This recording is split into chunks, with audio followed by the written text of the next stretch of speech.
योग जो है मनुष्य के जीवन में इस भव समुद्र से तरने का साधन बन जाता है। ज्ञान रूपी नौका पर सवार होकर मनुष्य जो है ये संसार समुद्र से तार करके एक अत्यंत रमणीय अनुकरणीय पर्याय को प्राप्त होता है। तो बंधुओं, जो मनुष्य इस संसार के अंदर तैरना चाहता है, संसार से पार होना चाहता है, इस संसार समुद्र से भवदधि से पार होना चाहता है, तो ज्ञान रूपी नौका पर सवार होकर के मनुष्य को पार होना पड़ेगा। जब तक ज्ञान नहीं तब तक मनुष्य को अन्य वस्तुओं के आचरण की तरफ बढ़ नहीं सकता है। सम्यक दर्शन के बाद दूसरा कोई रत्न है तो वह ज्ञान। ज्ञान के बिना मनुष्य चरित्र को धारण नहीं कर सकता है। तो चर्या कैसा निभाएगा, आचरण में कैसा लाएगा, चाहे वो मुनि हो चाहे वह श्रावक हो, जब तक ज्ञान नहीं तब तक उसका आचरण सही नहीं हो सकता है। तो इसलिए आचरण को सुदृढ़ करने के लिए, मनुष्य के जीवन को चरित्र को चरित्रार्थ करने के लिए, मनुष्य के जीवन में अपना बोधित्व को प्राप्त होने के लिए ज्ञान का अर्जन करना परम आवश्यक है। ज्ञान की प्राप्ति के लिए मनुष्य जो है पहले गुरुकुल की पद्धति थी और गुरुकुल के अंदर मनुष्य 8 वर्ष के बाद पढ़ता था, अध्ययन करता था, अध्यापन कराता था और उस गुरुकुल की पद्धति से मनुष्य को एक उत्कर्ष आध्यात्मिक ज्ञान मिल जाता था। परंतु अभी जब राजतंत्र खत्म हुआ, गणतंत्र के अंदर अध्यापन जो है हो रहा है, अक्षर विद्या का हो रहा है, अध्यात्म और सदाचार का ज्ञान से शून्य हो रहा है। मनुष्य को अध्यात्म और ज्ञान से शून्य होने के कारण उसको अभी तक बड़े बड़े डॉक्टर बन गए, इंजीनियर बन गए, फिजियोथेरेपी बन गए, अनेक प्रकार के महान डिग्री को प्राप्त करके उच्च पद को पाए, परंतु अभी तक आपको सदाचार क्या करना है, अपने को क्या खाना है, क्या छोड़ना, क्या किस तरह जीना, इस नॉलेज से रहित हो रहा है। तो बंधुओं, आज ज्ञान की परम आवश्यकता है। तो ज्ञान की प्राप्ति के लिए, ज्ञान अर्जन के लिए, ज्ञान की अपने को पाने के लिए हम सब जो है सबसे पहले वर्तमान युग का अध्ययन करना चाहिए। वर्तमान युग का मैंने परसों बताया था कि वर्तमान युग मनुष्य के प्रथम मोक्ष जाने का साधन है। वर्तमान युग पढ़ने से मनुष्य के जीवन में एक समाधान, शांति मिलता है। मनुष्य के जीवन में एक मार्ग और दिशा सूचना मिलता है और जो व्यक्ति अपना वर्तमान युग अध्ययन करता है उसका माइंड बहुत शांत और सुदृढ़ रहता है। वर्तमान युग अभ्यास करने के बाद कर्मों का क्षय करने में बहुत इजी और सरल उसको साधन उपलब्ध हो जाता है। और एक महत्व की बातें हैं, आगम में कहा है अगर आपका सामायिक में मन नहीं लग रहा हो, स्वाध्याय में मन नहीं लग रहा, अपने माला में जाप में मन नहीं लग रहा हो, तो सामयिक के टाइम में वर्तमान योग पढ़ सकते हैं। आध्यात्मिक द्रव्यान्योग कर्णान्योग ग्रंथों का अन्य समय पढ़ने में वर्जित है, त्रिसंध्या में पढ़ने के लिए निषेध है, परंतु वर्तमान योग हर समय आप अध्ययन कर सकते, हर समय आप पढ़ सकते, चिंतन कर सकते और मंथन कर सकते हैं। वर्तमान योग की कहानी इतनी मनुष्य को दिल को छू जाती है और मनुष्य को परिवर्तन करने में मजबूर कर देती है। एक एक कहानी एक एक जीवन को उत्थान करने में एक साधक बन जाती है और छोटे मोटे कष्ट को झेलने के लिए एक आयाम बन जाता है। गज कुमार के महन मुनि की कहानी देख लीजिए। सगाई हो गई और अचानक मन के अंदर तत्व ज्ञान की प्राप्ति हुई और ध्यान में और वैराग्य में दृढ़ता आ गई और ज्ञान और सुदृढ़ होकर के, और वो ज्ञान जो है वैराग्य की तरफ मुड़ा, और संसार भोगों से विरक्त होकर के वे गजराज मुनिराज बन गए और गजपंथा के अंदर ध्यानस्थ हो गए। और जिन कुमारियों से सगाई फिक्स हो गई थी, उसका मामा, उसका पिता आता है, और इसी ने, इस दुष्ट ने ही जो है, इसी दुष्ट ने हमारी पुत्री का जीवन बर्बाद कर दिया ऐसे दुष्ट बुद्धि से। और वहां मशान के अंदर पड़ा हुआ फुटा हुआ मटकी सिर पर रख करके आग लगा देते हैं। और वह गुजराज मुनिराज ध्यान में मदमस्त होकर के, मस्ती से ध्यान में तल्लीन होकर के, शरीर भिन्न है आत्मा भिन्न है ऐसे आत्मिक चिंतन करते करते और वह अपने तल्लीन हो जाते हैं और मोक्ष चले जाते हैं। तो अब हम लोग सोच सकते हैं, छोटे मोटे कांटा, छोटे मोटे बीमारियां में हम आकुलता व्याकुलता करते हैं, पर गजराज की मुनि की कहानी पढ़ोगे तो पता पड़ेगा किस तरह अपने जीवन के अंदर उन्होंने कठिन कष्ट को सहा। मैना सुंदरी की कथा आप मैं कल सुनाऊंगा, परंतु उस कहानी को पढ़ लीजिए, सुन लीजिए। एक राजा को दर दर भटकना पड़ता है, और वह राजा का आगे क्या होता है, क्यों होता है, किस कारण से होता है, मैं कल सुनाऊंगा। बट मैं इतना ही कहना चाहूंगा कि वह कथा, वो ये कथा है गज को अपने श्रीपाल कोटि भट्ट की कथा इस प्रकार की कथा है कि मनुष्य को भगवान की भक्ति में तल्लीन होने के लिए प्रेरणा देती है। चित चक्र आराधना के लिए एक मार्गदशा और मार्ग सूचक बन जाती है। वह श्रीपाल कोटि भट्ट के चित चक्र आराधना के बाद आज विश्व में न जाने कितने करोड़ों अरबों बार चित चक्र विधान हुए होंगे। एक पुराण पुरुष के चरित्र के कारण, एक पुरुष के कारण, एक राजाओं की आराधना के कारण करोड़ों अरबों आज भी होते आ रहे। हर साल अष्टानिका में भारत देश के अंदर शताधिक जो है चित चक्र आराधना होता है। क्यों? क्योंकि एक पुण्य पुरुष ने उस आराधना कर अपने जीवन को अनेकों कष्टों को दूर किया और जीवन के अंदर उपसर्ग को दूर किया और राजत्व को प्राप्त किया। तो कहने का तात्पर्य मेरा यह है कि पुण्य पुरुषों को चरित्र पढ़ने से हमें अनुष्ठान करने की भावना होती है, और पुण्य पुरुषों के चरित्र पढ़ने से हमें दीक्षा लेने की भावना होती है।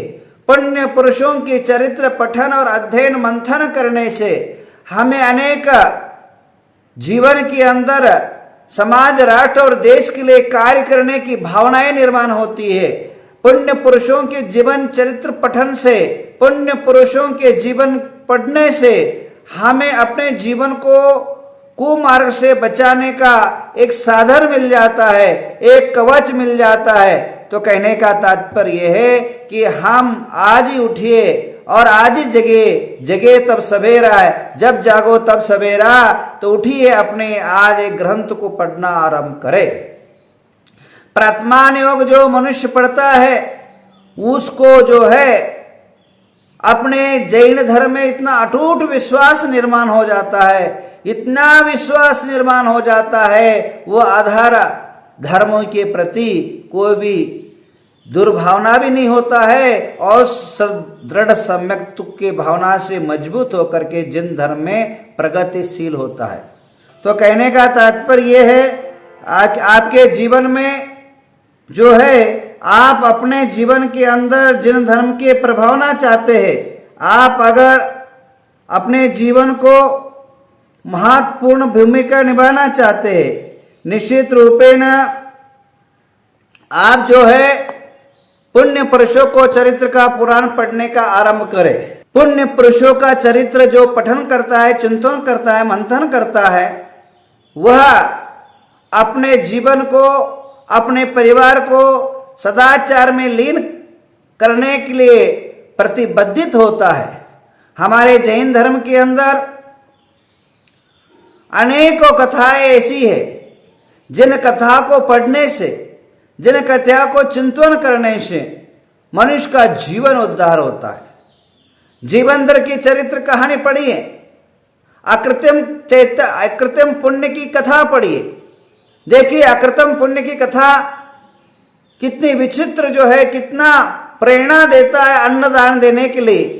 अकृत्रिम पुण्य की कथा पुण्याश्रव कथा कोश के अंदर आता है। जब अकृत्रिम पुण्य मां के पेट में आया, एक सेठ सेठानी थे और पूरा संसार भर में दान धर्म पुण्य करते थे, परंतु अकृत्रिम पुण्य जब पेट में आया, पेट में जैसे आया और जैसे जैसे बढ़ता गया वैसा वैसा जो है इन सब की जो संपत्ति है वह समाप्त होने लगा और सारी जो है आस्ती जो है धीरे धीरे बेचने लगे और 9 करोड़ का मालिक उस समय का वो एकदम रोडपति हो गया। आचार्य वर्णन करते हैं जैसे वह कृत्रिम पुण्य जिस दिन जन्म ले रहा था उसी टाइम इधर अकृत्रिम पुण्य का जन्म हो रहा था और इधर जो है उसका पिताजी का मृत्यु हो गया। मां की आंखों में 2 आंसू थे, एक आंसू आनंद का था और एक आंसू शोक का आंसू था। वो रो भी ढंग से नहीं पा रही थी, हंस भी ढंग से नहीं पा रही थी। और अकृत्रिम पुण्य जन्म लिया और जन्म लेते जैसे जैसे बड़ा होता गया, जिन घरों के द्वारा आजू बाजू नगरों को अन्नदान दिया जाता था, वो अकृत्रिम पुण्य के पाप के प्रभाव से, अकृत्रिम पुण्य के बहुत बड़ा पाप के उदय के कारण उनके घर में खाने को दाना नहीं रहा।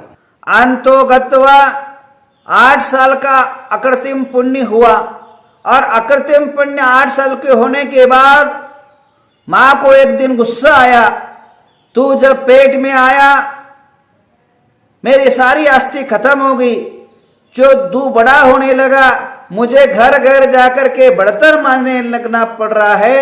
हे दुष्ट, जा यहां से, घर छोड़ के जा और कुछ कमा के लेके आ। छोटा सा बच्चा था, कहां जाऊं, किधर जाऊं, कैसे जाऊं, क्या करो, ऐसा जो है मन के अंदर आकुलता व्याकुलता करता हुआ, रोता हुआ, बिलखता हुआ और दूसरे गांव में पहुंचा। वहां जो है एक घर बन रहा था, वहां ईंट दे रहे थे मजदूर लोग। उसी मजदूर के टोली में ये भी घुस जाता है और अपने हाथ से ईंट देने लग जाता है। और जैसे ईंट देने लग जाता है, शाम को सबको पगार होता है, ये भी खड़ा हाथ जोड़ के मुझे भी पगार दो। तो कौन है, क्या है, कहां से आया? जब उसको इंक्वायरी हुई तब बताया कि उस अमुक की सेठ का बेटा हूं, अमुक गांव से आया हूं। तो उसका मामा ही निकलता है, बोले तुम इतने करोड़ोपति थे, इतने अब्जोपति थे, इतने मान धनवान थे, ऐसा क्या हुआ जो आज इतने सारे काम आपको खाने तक नसीब में नहीं आया? वो अपना दुखड़ा रोता है और मामा ने कहा इसका उद्धार हो, इसलिए जो है अपने घर से एक सोने का बिस्किट उसके हाथ में दिया जाता है। जैसे ही सोने का बिस्किट हाथ में पहुंचता है, हाथ जलने लग जाता है। चांदी दिया तो वह पत्थर बन जाता है। उसके बाद जो है वह व्यक्ति ने समझा इसके भाग्य में धातु नहीं है, सोना चांदी इसके भाग्य में नहीं है, तो क्या है वह शाम को खाना तो खा सके। इस दया के दृष्टि से उसने क्या किया, एक 5 किलो का बोरी में जो है एक थैले में गेहूं का आटा दे दिया और ले जाओ बोला, और मां को दो, मैं शाम को आके मिलता हूं, ऐसे कह के उसको भेजा गया। जैसे वो रोड पर चलता है और छोटा सा बच्चा था, थैली जो पीट पीट के डाले जाते हैं और पीट पीट के थाली अपने थैली को बोझ को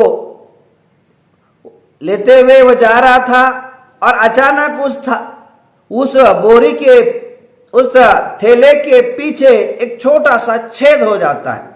जैसे ही छेद हो जाता है वो लड़का आगे आगे जा रहा था और पीछे जो है धीरे धीरे करके सारा आटा रोड पर जो है बिखर जाता है, रोड पर गिर जाता है। जैसे घर पहुंचता है खाली जो है थैली लेके पहुँचता है। माँ बहुत परेशान हो जाती है, माँ बहुत ही रोने लग जाती है और बोले ऐसे दरिद्री लड़के को लेके क्या करना, इस गांव में कैसे जीना करके सुबह जो है 5 बजे अपने घर को त्याग करके और मरने के लिए निकलती है, क्योंकि खाने तक नौबत नहीं आ रहा है, खाने के लिए नहीं मिल रहा है। इस पाप का उदय के कारण खाना तक मुझे नसीब नहीं हो रहा है, तो घर कैसा चलेगा, परिवार कैसे चलेगा, खर्चा कहाँ से लाया जाएगा, और कौन भी साथ नहीं दे रहा है। चलो आप लोग उससे अच्छा मरना अच्छा है करके वह महिला जो है रात को 4 बजे अपने घर को छोड़ करके बच्चों को जो अपने साथ ले जा करके एक कुएं में मरने के लिए जाती है। कुएं में जैसे ही मरने के लिए छलांग लगा रही थी, तब तक एक सेठ जी जो है वॉकिंग कर रहा था। एक सेठ जी वॉकिंग कर रहा था, उस महिला की जो है आत्महत्या की प्रवृत्ति को देख करके पीछे से हाथ पकड़ लेता है और उसको ढाढ़स बंधाता है और हुमस बंधाता है, तू चिंता न कर, मैं तेरे साथ हूं। ध्यान रखना, इस जीवन के अंदर जब तक ठनठनी है, पैसा रुपया है, रिश्तेदार नाते सब साथ हो जाते। और आज की कलयुग का परिस्थिति है कि जहां गुड़ रहता है वो मक्खियां भिनभिनाती है, और जहां कुछ नहीं रहता है वो पड़ोस वाला भी आपके पास पूछने नहीं आता। ये परिस्थिति है, पैसे की माया है। तो परंतु वो दुर्लभ ऐसे लोग हैं जो सबकी सेवा में तत्पर रहते हैं। सेठ जी के मन में दया और भावना आई, करुणा आई, और उसने कहा, हे माते तू चिंता मत कर, मेरे घर में तू काम कर, खुद खाना बना, खुद खा और हमें भी खिला, और अपने जीवन को अच्छी तरह व्यापन कर। अब खाने की चिंता कभी नहीं पड़ेगी, मैं तो जब तक जिंदा हूं, मैं जब तक हूं तब तक तुम्हें अन्न की कमी कभी नहीं पड़ेगी। ऐसे वचन देकर उस महिला को ले जाते हैं। बंधुओं, ऐसे कई दिन निकल जाते हैं। ध्यान रखना, जिसका पेट भरा हुआ रहता है उसको सब लोग खिलाते हैं। अब मंत्री संतरी को हर लोग बुलाते हैं, बड़े लोगों को बुला बुला करके खाना खिलाते हो, परंतु जब कोई भिखारी, अनाथ और दीन दुखी और जिनके घरों में चूल्हा तक नहीं जलता, उसका बारे में कोई सोचता तक नहीं है। तो बंधुओं, इसके बारे में सोचना जरूरी है। हम ध्यान रखना, हम किसी को जिंदगी नहीं दे सकते हैं, पर एक बार खाना खिला करके किसी का जीवन तो बचा सकते हैं। तो मेरा ये कहानी और आगे बहुत सुंदर है। वो पापी कृत्रिम आकृतिम पुण्य की कृत्रिम पुण्य कैसा बदलता है, किस प्रकार परिवर्तन होता है, इसके संदर्भ में मैं कल बोलूंगा। अभी मैं कहूंगा यही, हमारा ज्ञान योग शिविर, अध्यात्म शिविर 4 तारीख से आरंभ होने वाला है। जिसने फार्म नहीं भराओ वो तुरंत भर दे। और इसी जिनवाणी चैनल के अंदर 12:30 बजे से लेकर के 4:30 बजे तक लाइव प्रसारण रहेगा।